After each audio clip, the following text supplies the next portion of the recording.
আসসালামু আলাইকুম রহমতুল্লাহি বরকাতু। আসলে ব্রেকিং নিউজ, ইরানকে নিয়ে গুরুত্বপূর্ণ একটি নিউজ পাবলিশ করতেছি। সেটা হচ্ছে যে ইরান তার বিশাল অস্ত্রাগার ধ্বংসের হাত থেকে রক্ষা করার জন্য কয়েক দশক ধরে ভূগর্ভ ভূগর্ভস্থ ক্ষেপণাস্ত্র শহর তৈরি করেছে তারা মাটির নিচে। সেই ক্ষেপণাস্ত্র তারা যুদ্ধে প্রধান বস্তুতে তারা পরিণত করেছেন এবং পরিণত হয়ে গেছে।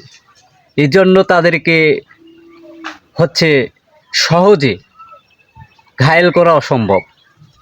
শত চেষ্টা করেও যুক্তরাষ্ট্র ও ইসরায়েল তাদের যে বিশাল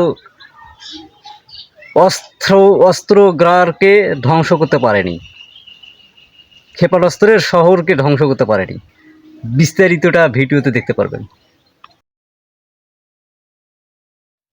আর এটাই হচ্ছে ইরানের পাওয়ার। কারণ মরহুম আয়াতুল্লাহ আলী খামেনি তিনি এমন একটি কৌশল অবলম্বন করে দিয়েছেন যে প্রত্যেকটা সেক্টরে 4টা করে লিডার তৈরি করে দিয়েছেন।